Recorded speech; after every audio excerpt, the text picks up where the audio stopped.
Hello friends, कैसे हो? I hope सब अच्छे होंगे, मस्त होंगे। तो कल मैंने आपको पढ़ाया था वृद्धि एवं विकास, अभिवृद्धि एवं विकास से संबंधित। कल मैंने आपको चैप्टर मतलब जो चैप्टर था फर्स्ट पढ़ाया था, उसका आज दूसरा पार्ट है। कल मैंने पार्ट फर्स्ट पढ़ाया था और जिसके अंतर्गत मैंने बताया था बाल मनोविज्ञान क्या है, बाल मनोविज्ञान के जनक कौन है और मनोविज्ञान को किसने परिभाषित किया था। तो कल के वीडियो में मैंने सब कुछ बताया था और साथ साथ में वृद्धि एवं विकास में क्या अंतर होते हैं, कल का जो वीडियो था मैंने इसके ऊपर बनाया था। आज हम बात करेंगे जो वृद्धि एवं विकास के जो सिद्धांत होते हैं, उसके क्या क्या नियम है, क्या सिद्धांत है, इसके ऊपर ये वीडियो रहने वाला है। तो मैंने कुछ सिद्धांत लिखे हुए हैं अभिवृद्धि एवं विकास के। तो बात करें विकास की दिशा का सिद्धांत पहला है। तो अगर हम बात करें विकास की दिशा का सिद्धांत, तो विकास की दिशा का सिद्धांत में आ जाता है कि विकास का भी एक अपना एक क्रम, एक सिद्धांत होता है और उसकी भी एक दिशा होती है। वो कहा जाता है कि विकास जो होता है वो सिर से पैर की तरफ होता है, यानी कि इसे सिरापदा विमुख भी बोला जाता है। इसे अगर देखा जाए तो मस्तक बोधक भी बोला जाता है एवं इसको ही बोला जाता है कि केंद्र से परिधि की ओर। यानी कि मान लीजिए अगर कोई बच्चा है, अगर देखा जाए मान लीजिए कोई सबसे पहले कोई ये बालक है,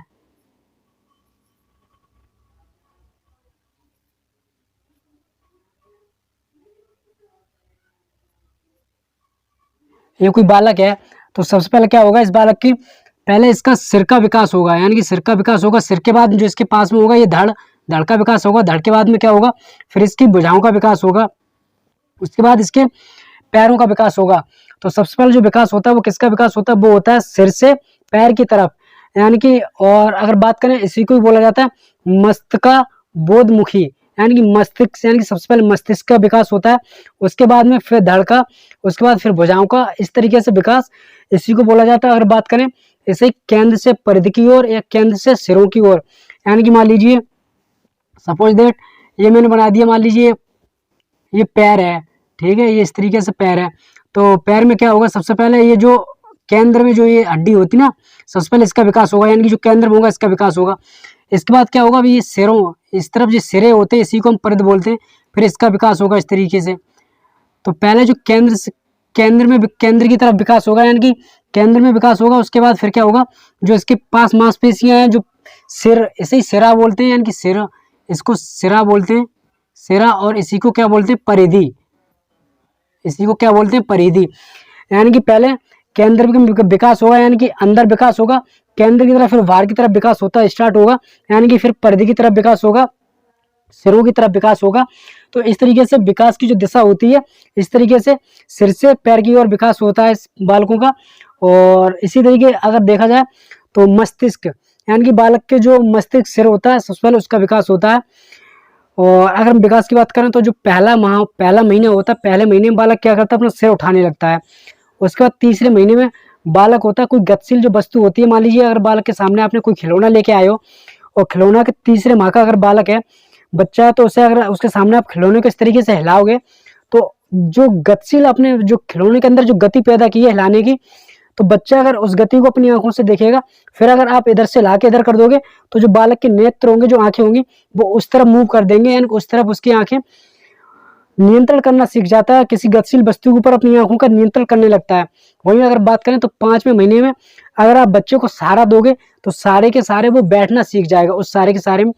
और 7वें माह में अगर आप उसे सहारा भी नहीं दोगे तब भी वो उठकर बैठ जाएगा। इसी तरीके से अगर बात करें 9वें माह में अगर आप बच्चे को सहारा दे के खड़ा करना स्टार्ट करोगे तो धीरे धीरे वो अगर आते आते 11 माह में खुद से खड़ा होना स्टार्ट हो जाता है। और उसके बाद में अगर बात करें 1 साल के अंदर बच्चा खुद से चलना स्टार्ट कर देता है, यानी कि चलने के साथ साथ में जैसे ही फिर बच्चा 2 साल का होता है, 2 साल के बाद चलना भी सीख जाता है। चलने के साथ साथ में अगर उसे आपने कोई पेन वगैरह दे दिया ना तो उससे वो टेढ़ी मेढ़ी लकीरें भी करने लगता है। तो विकास जो होता है वो विकास एक अपनी दिशा में होता है कि उसकी भी एक दिशा होती है विकास एवं वृद्धि की। इसी तरीके से पॉइंट दूसरे पे आ जाए, अगर दूसरा पॉइंट पे आए तो वृद्धि एवं विकास की दर एक सी नहीं रहती है, यानी कि वृद्धि होती है और जो विकास होता है उसकी दर एक सी नहीं होती है। प्रत्येक अवस्था में वृद्धि एवं विकास की दर भिन्न भिन्न होती है। बात करें तो जो विकास होता है, मान लीजिए शैशवावस्था में विकास एवं वृद्धि की दर क्या होती है, बहुत तीव्र गति से होती है। उसके बाद क्या होता है, फिर उसकी विकास एवं गति दर मंद हो जाती है, यानी कि धीमी पड़ जाती है। जैसे ही किशोरावस्था में बालक प्रवेश करता है, किशोरावस्था में प्रवेश करने के बाद में क्या होता है, बालक की गति एवं विकास एक तीव्र गति से होने लगता है। और फिर उसके बाद क्या होता है, फिर उसके बाद में विकास एवं गति जो होती है वो स्लो यानी कि धीमी पड़ जाती है। इस तरीके से बालक की गति में प्रत्येक अवस्था में उतार चढ़ाव गति में आपको देखने को मिलते हैं। तो विकास की जो गति, विकास की दर होती है वो एक तार नहीं होती है, उसमें उतार चढ़ाव, उसमें गति में उतार चढ़ाव आपको देखने को मिलते हैं। बात करें तीसरा पॉइंट की, विकास क्रम का सिद्धांत।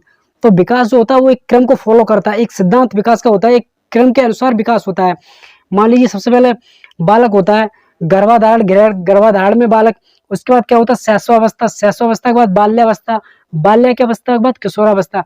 तो एक क्या होता है, एक क्रम होता है, एक क्रम को फॉलो करके चलता है, एक क्रमबद्ध तरीके से विकास होता है। इसी तरीके से सबसे पहले बालक क्या करता है, अगर हम बात करें SLSRW, यानी कि सबसे पहले बालक क्या करता है, लिस्टिंग, यानी कि बालक सबसे पहले क्या करता है, सुनना सीखता है, यानी कि सबसे पहले बालक क्या करता है, सुनना सीखता है। उसके बाद बालक क्या करता है, सुनता रहता है, उसके बाद फिर क्या करता है, बोलना स्टार्ट करता है, यानी कि बोलता है। उसके बाद फिर क्या करता है, बोलने के बाद फिर बालक पढ़ता है, यानी कि रीड करता है, रीडिंग करता है। और फिर उसके बाद पढ़ने के बाद में फिर क्या करता है बालक, फिर लिखता है लास्ट में। तो इसका एक क्रम होता है, एक क्रम तरीके से विकास होता है, एक क्रम से होता है। सुनता है, यानी कि जब शैशवावस्था में आप बालक जब होता है तो बालक क्या करता है, बोल नहीं पाता है, लेकिन हम सब जब कुछ बोलते हैं उसके सामने, उसके परिवार फैमिली में कोई भी सदस्य बोलता है तो बालक सबसे पहले क्या करता है, सबसे पहले किस चीज़ को सुनता है। उस सुनने के साथ साथ में जब सब चीज़ सुनता रहता है, धीरे धीरे बड़ा होता है, बड़ा होने के साथ साथ में क्या करना है, बोलना स्टार्ट कर देता है। कोई छोटा बालक होता है फिर उसके बाद में बोलना स्टार्ट कर देता है। बोलने के बाद में क्या करता है, फिर वो किसी ना किसी चीज़ को लिखने लगता है। लिखने के साथ साथ में फिर जब लास्ट स्टेज आती है, उस लास्ट स्टेज में क्या करता है, तीसरी स्टेज में पढ़ता है, फिर लास्ट स्टेज में क्या करता है, लिखना स्टार्ट कर देता है। तो विकास जो होता है वो एक क्रम होता है, विकास का एक सिद्धांत होता है, एक क्रम को फॉलो करता है। वहीं बात करें चौथे पॉइंट की, तो समान प्रतिमान का सिद्धांत, यानी कि दुनिया में जितने भी जीव जंतु हैं, यानी कि मनुष्य, यानी कि ह्यूमन बॉडी है या एनिमल्स बॉडी है, कोई भी हो, वो अपना जो होता है प्रजाति, यानी कि अपना समान प्रतिमान को फॉलो करता है। सपोज दैट अगर माना जाए इंडिया में कोई अगर बालक है, भारत के अंदर कोई बालक है, तो सबसे पहले उसका क्या होगा, वो घुटने के बल चलेगा। घुटने के बल चलने के बाद फिर क्या करता है, वो खड़ा होना सीखता है। तो अगर भारत का बच्चा ऐसा करता है तो फिर अगर वो किसी भी अदर कंट्री का हो, चीन का हो, अमेरिका को, कहीं का भी, तो वो एक अपने प्रतिमान को फॉलो करता है, अपने एक जो प्रजाति होती है उस चीज को फॉलो करता है। अगर मतलब मनुष्य का बच्चा, तो मनुष्य के अंदर जो प्रक्रिया स्टार्टिंग से होती है वही चीज वो बच्चा फॉलो करेगा।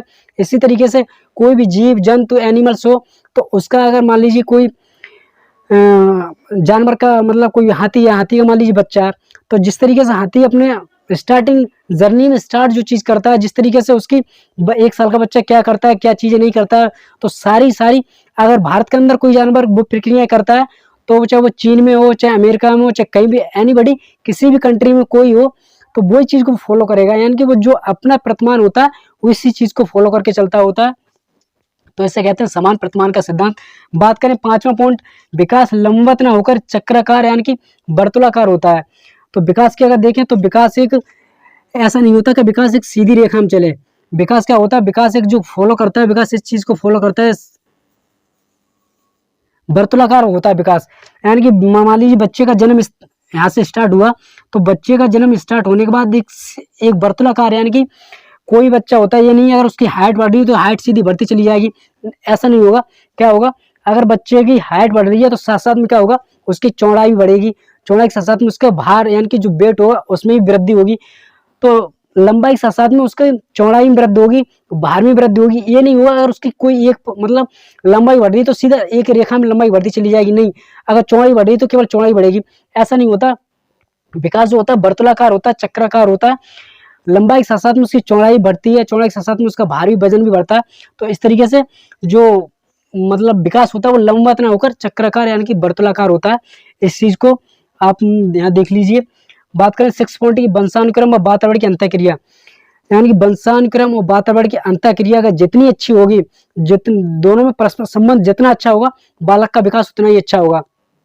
सपोज दैट अगर बात करें वंशानुक्रम, अगर मान लीजिए किसी फैमिली में किसी बच्चे को पैतृक गुण जो होते हैं उसके गुण मतलब माँ बाप से अच्छे गुण मिले हैं, एक बहुत ही अच्छे फैमिली से बिलोंग करता है, बट उसका वातावरण, अगर आपको वातावरण अच्छा नहीं है, वातावरण बेकार है, वातावरण में मतलब समाज में अगर बाहर निकलता है तो देखते हैं कि वहाँ के लोग ज़्यादा पढ़े लिखे नहीं हैं, आपस में लड़ाई झगड़ा गाली गलौज करते रहते हैं।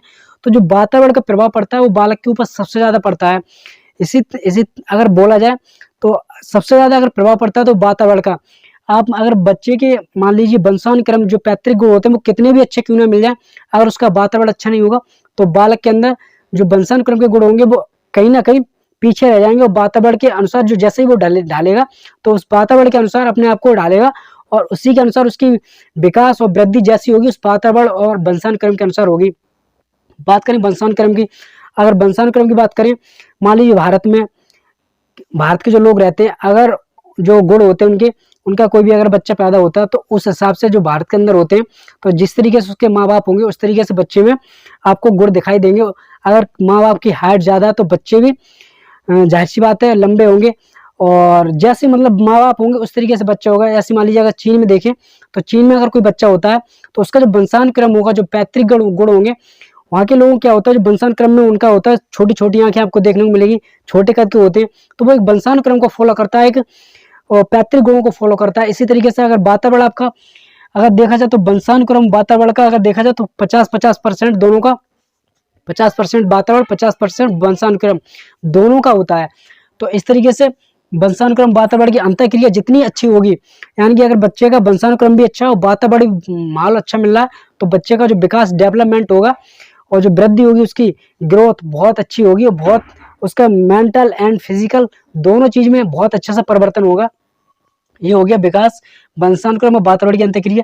बात करें निरंतर विकास का सिद्धांत, ये यहाँ पर देखें निरंतर विकास का सिद्धांत, तो इसके अंतर अगर निरंतर विकास का सिद्धांत में देखो तो निरंतर विकास के सिद्धांत में बच्चे का जो विकास होता है वो अविराम गति से चलता रहता है। यानी कि ऐसा नहीं होता है, स्किनर ने बोला है कि बच्चे का जो विकास होता है अकस्मात नहीं होता। ये नहीं होता कि बच्चे का जो विकास हो एकदम अकस्मात हो जाए। मान लीजिए सपोज दैट कोई बच्चा है,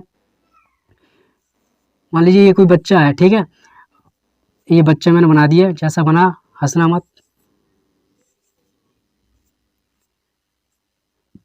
ये मैंने एक बालक बना दिया, मान लीजिए ये बालक है, ये बालक अभी ये मान लीजिए 2 साल का है, ये बालक मान लीजिए 2 साल का है, और ये मान लीजिए 2 साल का है और जैसे तीसरी साल में प्रवेश करता है, मान लीजिए आज रात के 12 बजे तीसरी साल में प्रवेश कर देगा। तो तीसरे साल में प्रवेश करने के बाद ये नहीं कि अचानक से इसमें वृद्धि हो जाएगी, अचानक से सब चीज इसमें परिवर्तन हो जाएंगे, ऐसा इसमें बिल्कुल नहीं होगा। क्योंकि बालक में जो परिवर्तन होते हैं, जो बालक में विकास होता है वो अविराम गति से चलता रहता है। यानी कि साल के अगर 365 दिन होते हैं तो 365 दिन में प्रत्येक सेकंड, प्रत्येक मिनट, प्रत्येक घंटे यानी कि बालक के अंदर कुछ ना कुछ चेंजमेंट, कुछ ना कुछ परिवर्तन आपको देखने को मिलते हैं। तो जो स्किनर ने कहा है जो परिवर्तन होता है वो अकस्मात नहीं होता है, यानी कि वो अविराम गति से चलता रहता है। इसी तरीके से जब बालक भ्रूणावस्था में होता है तो उसके जो दांत होते हैं वो वहां से स्टार्ट होते हैं निकलने, बट क्या होता है जन्म के 6 महीने बाद उसके दांत निकलना स्टार्ट कर देते हैं। यानी कि जो उसके दांत की प्रोसेस थी वो भ्रूणावस्था से अविराम गति से चलती आ रही थी, बट जो उसके 6 महीने बाद दांत निकलना स्टार्ट हुए। इसी तरीके से कोई भी परिवर्तन होता है अकस्मात नहीं होता। ऐसा नहीं होगा उसके दांत अचानक से निकल आए, अचानक से नहीं, वो दांत जो निकलने की प्रक्रिया हो रही थी वो स्टार्टिंग से भ्रूणावस्था से स्टार्ट होती चली आ रही थी। तो कोई परिवर्तन होता, कोई भी विकास होता वो अकस्मात नहीं होता, वो कंटिन्यू निरंतर अविराम गति से चलता रहता है। ये होगा निरंतर विकास का सिद्धांत। बात करें एकीकरण का सिद्धांत, तो एकीकरण के सिद्धांत में क्या होता है, सबसे पहले बालक क्या करता है, कोई भी बालक शिशुअवस्था में होता है, अगर आप कोई भी उसके साथ में हलचल करोगे तो पूरा बॉडी को अपना हिलाएगा। यानी कि अगर उसको हाथ को हिलाना होगा तो पूरा हाथ हिलाएगा, कोई चीज अगर पकड़ाओगे तो वो दोनों हाथों से इस तरीके से पकड़ेगा। यानी कि उसके अंदर जो समन्वय करने की क्षमता होती है, जो समन्वय करने का जो वो होता है उसके अंदर, ऐसा नहीं होता कि कोई चीज अगर उससे पकड़ा तो वो अपने हाथ या उंगलियों का इस्तेमाल करे। सबसे पहले क्या होता है, पूरा अपना हाथ चलाएगा, पूरा पैर चलाएगा, पूरा बॉडी यानी कि पूरा शरीर को अपने हिलाएगा डुलाएगा। लेकिन जैसे जैसे बड़ा होता है उसके बाद अपने शरीर के प्रत्येक अंग को, यानी कि प्रत्येक अंग को हिलाना डुलाना स्टार्ट कर देता। ये हाथ है, सबसे पहले वो अपने पूरे हाथ को लाता है, हाथ को लाने के बाद फिर क्या करता है, अपने धीरे धीरे उंगलियों का उसका विकास होता है। फिर उसके बाद क्या करता है, उंगलियों को हिलाना स्टार्ट करता है। फिर एक समय ऐसा आता है अपने हाथ और उंगलियों दोनों को एक साथ हिलाने लगता है।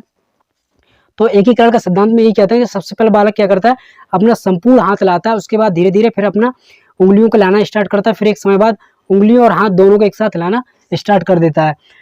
अगर देखें व्यक्तिगत भिन्नता का सिद्धांत, तो नौवां है व्यक्तिगत भिन्नता का सिद्धांत। अगर इसकी बात करें तो पूरे वर्ल्ड में यानी कि पूरे संसार में कोई भी व्यक्ति अपने आप में यूनिक है, अपने आप में अलग है। कोई भी यानी कि अगर एक माँ के दो पुत्र जन्म हुआ, एक ही साथ दो पुत्रों का जन्म हुआ या एक ही साथ दो पुत्री को जन्म हुआ, तो उनमें भी कोई ना कोई भिन्नता देखने को मिलेगी। ऐसा नहीं है कि उनमें अगर दोनों एक साथ पैदा हुआ तो इसका मतलब ये नहीं है कि दोनों एक साथ उनकी मानसिक क्षमता एक तार होगी, या उनका शारीरिक विकास एक तार होगा, या उनका सामाजिक विकास एक तार होगा। ऐसा बिल्कुल नहीं होगा।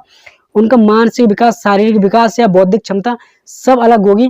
और ये हॉलैंड और डगलस ने ये बोला है कि विकास की ये जीवन पर्यंत ये अंतर बना रहता है। यानी कि अगर कोई बालक, उसका मानसिक विकास अगर कम है तो वो जीवन पर्यंत तक कम ही रहेगा। ये नहीं कि उसका कम है तो अचानक से एकदम बढ़ जाएगा, तो वो उसी अनुसार चलता रहेगा। और इसी तरीके से अगर हाइट है तो हाइट भी किसी बालक की अगर मान लीजिए 5 फुट है तो किसी की 5.5 होगी, 6 होगी। इसका मतलब ये नहीं कि हाइट भी अगर उसकी एकदम से बढ़ जाए, हाइट भी तो परिवर्तन, जो भिन्नताएं होती हैं वो दुनिया की किसी भी मतलब प्रत्येक इंसान होता है वो अपने आप में यूनिक होता है। अपने आप में हर एक इंसान में अपनी अपनी भिन्नताएं होती हैं, मानसिक रूप से, सामाजिक रूप से, संवेगात्मक रूप से, बौद्धिक रूप से। तो प्रत्येक व्यक्ति में अलग अलग भिन्नताएं देखने को मिलती हैं। कोई व्यक्ति सेम नहीं हो सकता, एक तार नहीं हो सकता। अगर बात करें सामान्य से विशिष्ट की ओर, तो सामान्य से विशिष्ट की ओर बात करें तो अगर देखा जाए तो कोई भी व्यक्ति है, कोई भी बालक सबसे पहले क्या करता है, किसी चीज को सबसे पहले सामान्य चीज करता है, सामान्य के बाद फिर विशिष्ट चीज की तरफ जाता है। यानी कि किसी बालक की जो बोलने की क्षमता होती है, यानी कि कोई बालक है 11 माह के मतलब 11 माह का होता है तब एक सार्थक शब्द बोलना स्टार्ट करता है। तो पहले क्या होता है, जब वो बालक बोलना स्टार्ट करता है तो उसके पास में एक ही शब्द होता है। तो एक एक शब्द के बोलने में फिर क्या होता है, वो जब धीरे धीरे बड़ा होता है तो वो वाक्य बोलने लगता है। यानी कि शब्द से फिर वो वाक्य पे आने लगता है। यानी कि पहले उसने सामान्य चीजों को देखा, उसके बाद वाक्य बोलना स्टार्ट किया। इसी तरीके से कोई भी बालक होता है किसी जानवर या किसी पक्षी को देखता है। अगर मान लीजिए उसने किसी पक्षी को देखा, तो कोई भी XYZ पक्षी हो तो उसे सबको चिड़िया बोलता है। लेकिन जैसे जैसे उसका विकास होता है, बड़ा होता है, तो उसके बाद क्या होता है, बालक जो होता है वो प्रत्येक यानी कि पक्षी, फिर वो पक्षियों में पहचान करने लगता है। यानी कि ये बोलने लगता है ये कौवा है। अगर उसने कोई मोर देखा तो मोर का नाम देखने लगता है, कोयल है तो कोयल को मतलब ये कोयल है। फिर इस तरीके से पक्षियों में डिवाइड कर देता है, पक्षियों के नाम जानने लगता है। तो फिर वो उस पक्षियों के विशिष्ट गुणों में, यानी जो पक्षियों के विशिष्ट नाम होते हैं, पहले क्या होता था, सीधा उसने सभी को देखा, कोई भी पक्षी, कोयल हो, कबूतर हो, कौवा हो, मोर हो, किसी को देखा तो सभी को पक्षी बोलता था। बट जैसे ही उसने सामान्य शब्दों के बाद जैसे ही बड़ा हुआ, उसके अंदर विशिष्टता मतलब अपने आप को परिपक्वता आई, उसके बाद वो उन पक्षियों में भी देखने लगा कि ये कोयल है, मोर है, कबूतर है, ये कौवा है। इस तरीके उसमें विशिष्ट गुण आ गया। तो सामान्य से विशिष्ट की ओर, यानी कि कोई बालक पहले सामान्य चीजों को करता है, उसके बाद फिर विशिष्ट चीजों को। पहले क्या करता है, अपने पूरा हाथ को लाता, फिर हाथ के बाद उंगलियों को लाना स्टार्ट कर देता, तो एक विशिष्टता को प्रदर्शित करने लगता है। इस तरीके से मैंने आपको ये 10 पॉइंट बताए हैं, और पॉइंट तो काफी सारे हैं। तो बालक में इस तरीके से अगर हम बात करें, इसके बाद में हम आगे पढ़ेंगे जो विकास का क्रम किस तरीके से होता है। तो वीडियो बने रहिए। तो अब इसके बाद स्टार्ट करेंगे विकास का क्रम। तो अब हम बात करेंगे विकास के परिवर्तन, यानी कि जो विकास के परिवर्तन होते हैं तो उसके ऊपर हम बात करेंगे। तो पहला होगा आकार में परिवर्तन। तो आकार में बात करेंगे, आकार में परिवर्तन में तो पहला जो परिवर्तन होगा वो शारीरिक परिवर्तन होगा। शारीरिक परिवर्तन में क्या होगा, अगर केवल और केवल शारीरिक परिवर्तन होता है, जैसे कि लंबाई, चौड़ाई या भार में वृद्धि होती है, तो वो किसको दर्शाती है, तो वो अभिवृद्धि को दर्शाती है। वहीं अगर बात करें मानसिक परिवर्तन, यानी कि शारीरिक परिवर्तन के साथ साथ मानसिक परिवर्तन भी अगर हो रहा है तो ये किसको दर्शाएगा, ये विकास को दर्शाएगा। जैसे कि मानसिक परिवर्तन में, जैसे कि मान लीजिए चित्त चिंतन हो गया, चित्त चिंतन, मनन, सोच, विचार और संप्रत्यय।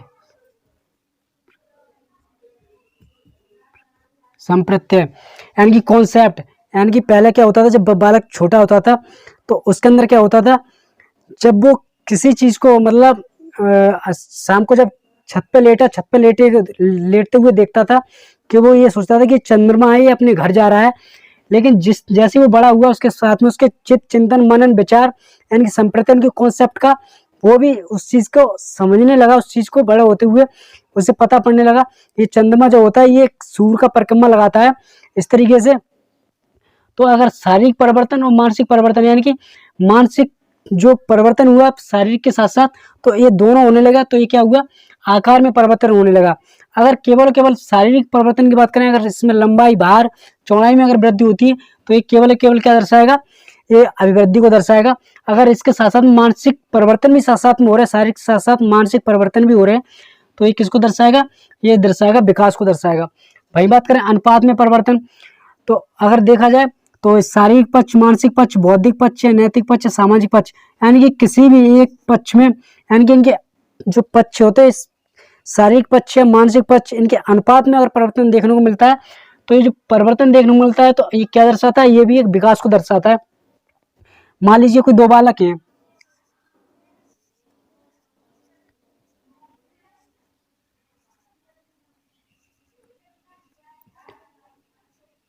अगर देखा जाए तो यहाँ आपको दिखाई दे रहा होगा कि जो ये बालक है, पहले इसके दांत कैसे थे, अस्थाई थे, इसका दांत अस्थाई थे, फिर क्या होगा, स्थायी दांत आ गए, और स्थायी जो दांत आ गए, उसके साथ साथ में स्थायी दांत आने के साथ साथ में क्या हुआ, जो मजबूती आई, जो दांतों का विकास हुआ, यानी कि जो इस दांत के अनुपात में जो विकास हुआ, अनुपात में जो विकास हुआ, ये किसको दर्शाता है, ये जो अनुपात में वृद्धि को दर्शाता है, यानी कि ये विकास को दर्शाता है। वही बात करें, पहले इस बालक के पास में सीमित शब्द थे, मतलब कुछ ही शब्द थे, एक लिमिट के शब्द थे, वो ही बोल पाता था, लेकिन जैसे ही ये बड़ा हुआ, इसके पास में कई सारे शब्द आ गए, कई सारे शब्दों के साथ में बोलने लगा, वाक्य बोलने लगा, तो क्या हुआ, शब्दों के जो अनुपात था, उनके भाषा में जो अनुपात था, उस अनुपात में वृद्धि हुई है, तो इसे कहेंगे भाषाई अनुपात में जो वृद्धि हुई है, तो इसे विकास कहेंगे।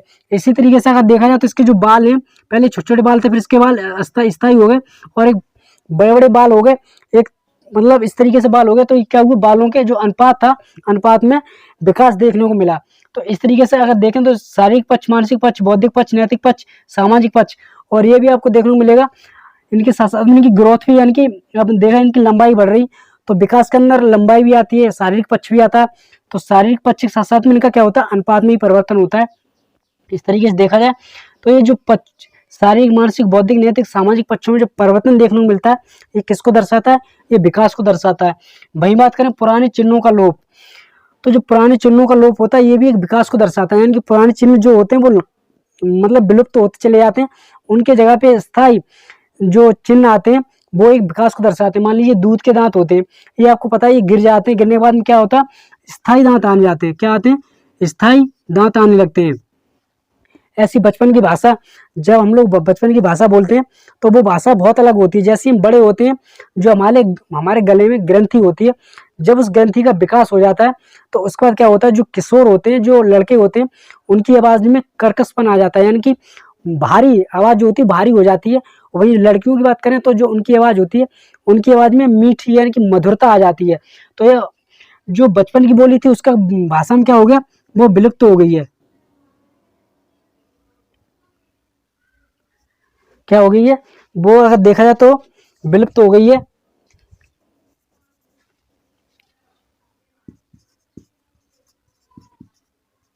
बचपन की जो भाषा थी विलुप्त हो गई है, लेकिन अब जो भाषा उनकी किशोर है, तो उनकी भाषा में जो भारीपन आ गया, और जो मतलब मेल है वो फीमेल है, तो उनकी जो भाषा है, उनकी उनमें मधुरता आ गई है। तो ये क्या हो गया, गले की ग्रंथि, यानी कि जो गले की ग्रंथि का जो विकास हुआ, तो इसकी वजह से भाषा में चेंजमेंट आ गया।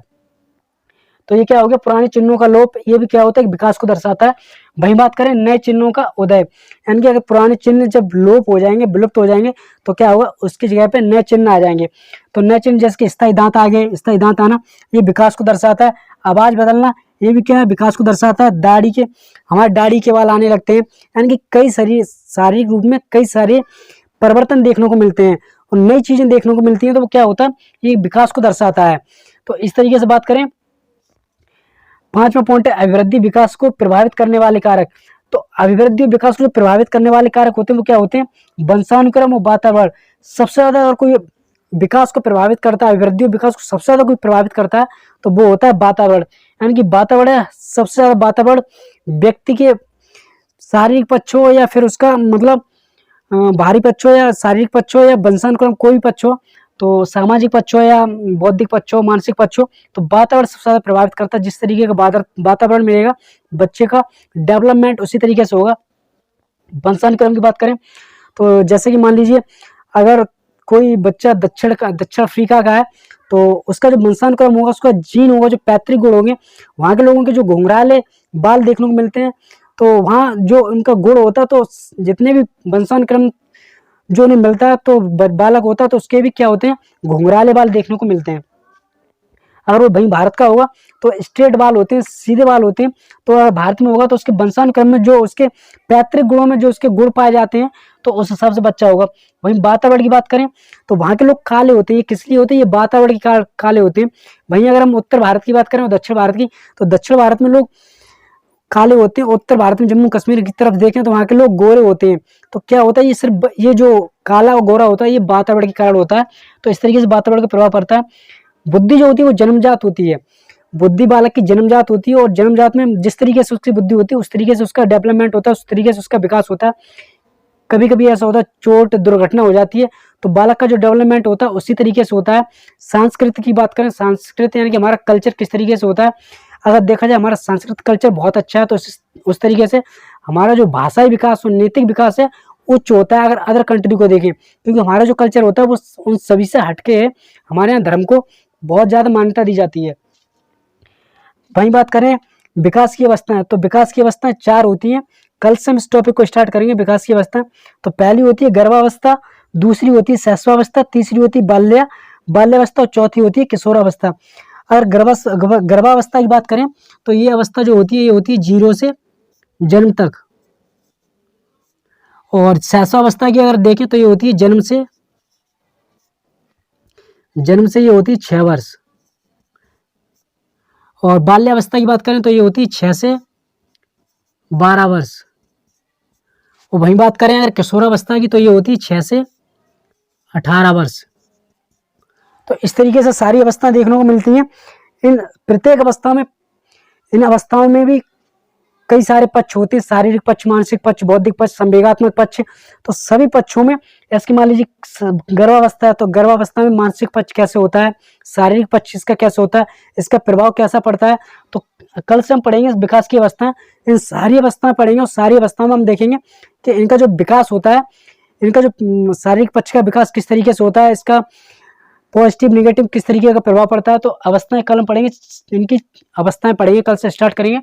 तो आई होप आज का अगर वीडियो मेरा पसंद आया हो तो वीडियो को लाइक जरूर कर दें, और शेयर भी कर दें ज़्यादा से ज़्यादा, और चैनल को सब्सक्राइब कर दें, ताकि टीचिंग से रिलेटेड कोई भी अगर हम जानकारी दें तो सबसे पहले नोटिफिकेशन आपके पास पहुँचे। और आप पढ़ाने का तरीका मेरा कैसा लगा, अभी से स्टार्ट किया है, कल पहला इसका पार्ट 1 था, आज पार्ट 2 है। तो कमेंट में कमेंट करके ज़रूर बताएं। अगर वीडियो पसंद आए तो ज़रूर बताना, और ज़्यादा से ज़्यादा शेयर करना। सीटेट का टीचिंग का कोई भी टेस्ट हो, उसके लिए आपके लिए सभी के लिए बेनिफिट रहेगी। तो ये क्लास हम यहीं पे इसको समाप्त करते हैं।